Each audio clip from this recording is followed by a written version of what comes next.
L'Union africaine appelle à intensifier les efforts pour assurer le succès et l'efficacité du plan continental de préparation et de réponse à la variole du singe.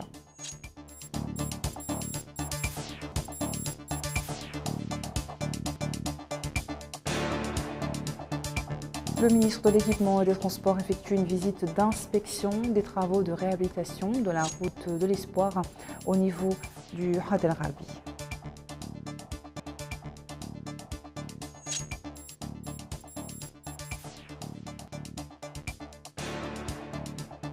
Et coup d'envoi de la 4e édition des prix de soutien à l'éducation publique à Martin-Lingal.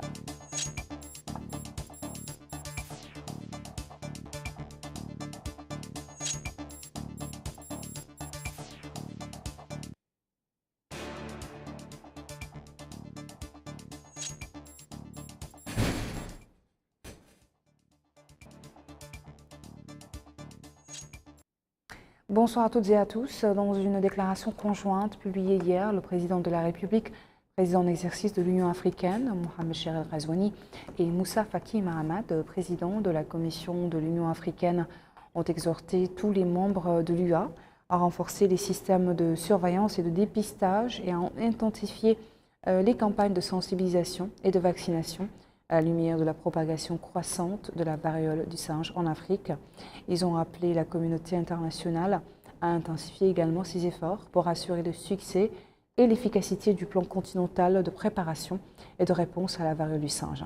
Le texte de cette déclaration, nous, Mohamed Cheikh El Ghazouani, président de la République islamique de Mauritanie, président en exercice de l'Union africaine, et Moussa Faki Mahamat, président de la Commission de l'Union africaine, agissant en nos qualités respectives, suivons avec gravité l'évolution de l'épidémie de la variole du singe, Mpox, sur notre continent.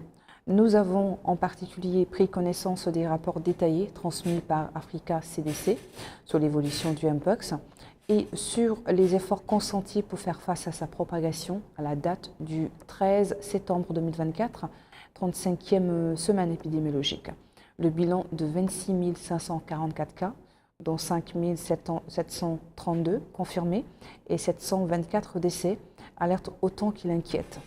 L'onde de propagation n'épargne, semble-t-il, aucune région africaine. Nous sommes profondément inquiets par l'impact de cette épidémie sur deux segments particuliers et vulnérables, les femmes et les enfants. Nous saluons la proactivité d'Africa CDC dans la gestion de cette crise sanitaire, notamment pour avoir déclaré en parfaite intelligence avec l'OMS, l'Organisation mondiale de la santé, à temps, le Mpox comme urgence de santé publique de sécurité continentale. Nous engageons CDC Afrique à poursuivre la coordination soutenue avec l'OMS, acteur mondial dans ce domaine. Nous exhortons également tous les membres des États membres de l'Union africaine à renforcer les systèmes de surveillance et de dépistage et à intensifier les campagnes de sensibilisation et de vaccination en accordant la priorité aux personnes les plus vulnérables et en veillant à ce que les vaccins soient accessibles aux communautés les plus fragiles. Dans ces circonstances exceptionnelles, la solidarité africaine est à la fois une urgence et une exigence face à l'immensité des besoins des pays les plus touchés. Endiguer la propagation du Mpox, c'est une responsabilité collective. Pour ce faire, nous devrions mobiliser et organiser l'aide en faveur des pays les plus affectés. 600 millions plutôt de dollars et plus de 10 millions de vaccins seraient nécessaires pour mettre un terme à cette épidémie en Afrique. Il est vital également que l'administration rapide et efficace des vaccins soit effectuée sans faiblesse aucune pour contenir la propagation du virus. À cette occasion, nous tenons à remercier vivement tous les partenaires internationaux qui ont déjà apporté des contributions significatives et les encourager à redoubler d'efforts.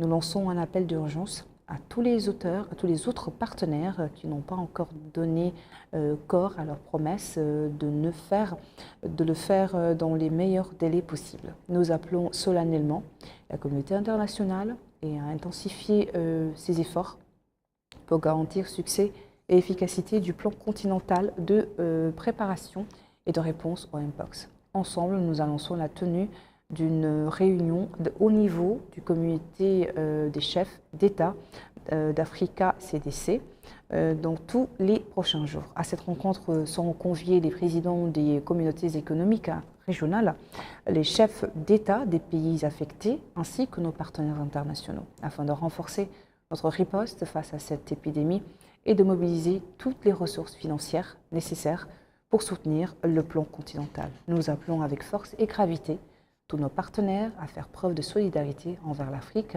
et à soutenir le plan de réponse continentale avec méthode dans la cohésion, l'ordre et la cohérence. Le ministre de l'Équipement et des Transports, Eli El Verik, accompagné du Wali Moussaïd du Hod El Gharbi, Wali par intérim, Mohamed Abdallahi Cheikh Sidia, a effectué samedi une visite d'inspection au niveau des tronçons de la route El ML. Cette route relie les villes d'Ayoun et de Tintan sur une longueur de 70 km et plusieurs autres tronçons en plus de l'aéroport de la ville d'Ayoun. Ida Lifal nous en dit plus. Au cours de cette visite, le ministre a été informé de l'état d'avancement des travaux du tronçon Ayoun-Tintan, qui sont encore en cours et sur certains de ces axes, ainsi que des degrés de conformité avec les caractéristiques techniques définies dans le cahier de charges. Le ministre a également visité l'aéroport d'Ayoun et ses différents halls et installations. Il a également visité le tronçon Ayoun-Aouenatisbul dans la soirée.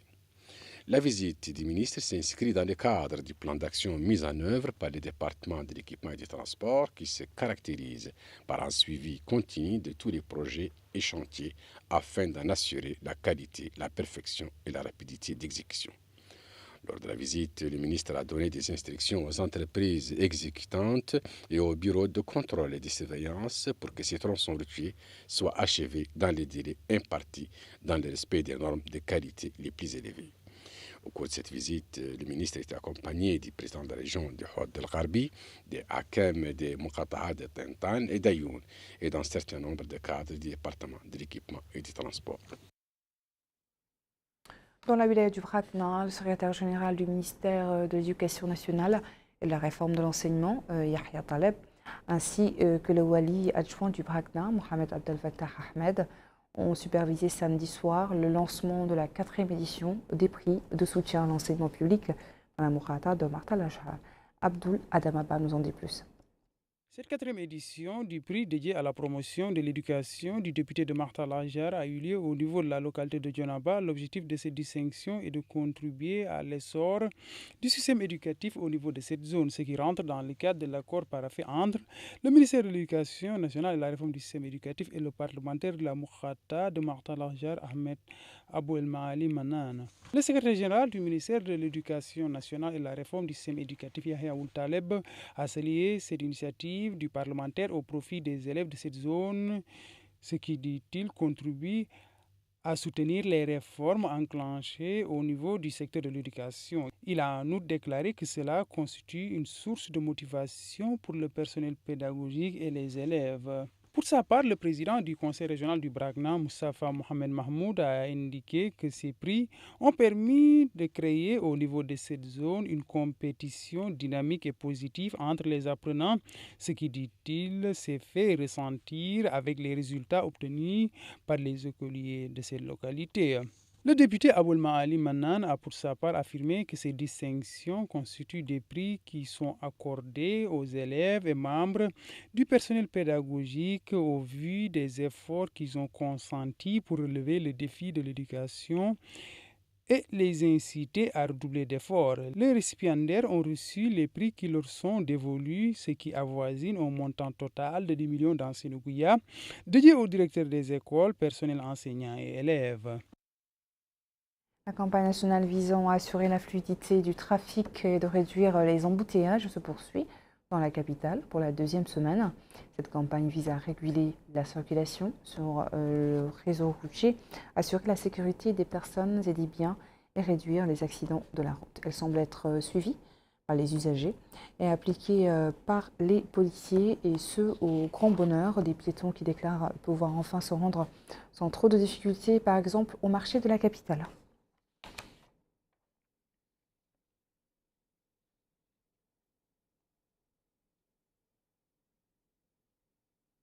Le réseau de communication administrative du ministère de l'Intérieur, la promotion de la décentralisation et du développement local, a rapporté que les pluies ont enregistré au cours des dernières 24 heures la quantité de pluie la plus élevée a été enregistrée donc à Bonded, El Gamba, soit 100 mm, tandis que la quantité la plus faible enregistrée était d'1 mm dans la localité d'Al Ahmed Deina, dans la Moukata de Kermesen. À Kermesen, justement, les autorités administratives de la Moukata ont supervisé la cérémonie de clôture de la première édition des journées culturelles dans la localité de Mbalal. Ces journées sont organisées par l'association des femmes de Mbalal pour le développement local. Ayogia Ova. C'est le Hakim Moussaad Mohamed Lamine Mamadou Dia qui a supervisé la clôture des journées culturelles organisées par l'Association des femmes d'Mbalal pour le développement. La présidente de l'Association des femmes d'Mbalal pour le développement a déclaré que grâce à la collaboration de tous à cette importante manifestation, ils ont pu organiser une exposition féminine de produits artisanaux, de collections et d'ustensiles domestiques fabriqués localement. La cérémonie de clôture a été marquée par la remise de certificats et de prix en espèces aux premiers lauréats des concours et examens nationaux parmi les élèves et étudiants du village, ainsi que par la récompense des gagnants des divers concours qui ont jalonné le programme de la semaine culturelle, incluant le Coran, le Tajwid, la biographie du prophète Mohammed, paix et salut sur lui, la culture générale et les jeux traditionnels. Parmi les moments forts de cette cérémonie, des chants collectifs, des jeunes élèves ainsi que des pièces de théâtre mettant en avant l'importance de l'éducation et le rôle des parents dans l'encouragement des enfants à l'école et l'éloignement des comportements susceptibles d'affecter l'avenir des générations futures. Dans cette édition, merci à vous de votre attention. Le rappel des titres à la une. L'Union africaine appelle à intensifier les efforts pour assurer le succès et l'efficacité du plan continental de préparation et de réponse à la variole du singe.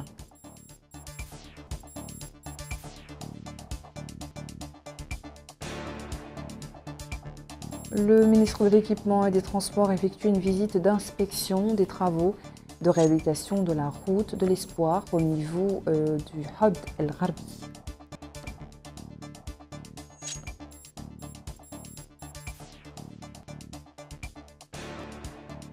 Vous avez également suivi dans cette édition le coup d'envoi de la 4e édition des prix de soutien à l'éducation publique à Ramat al-Achar.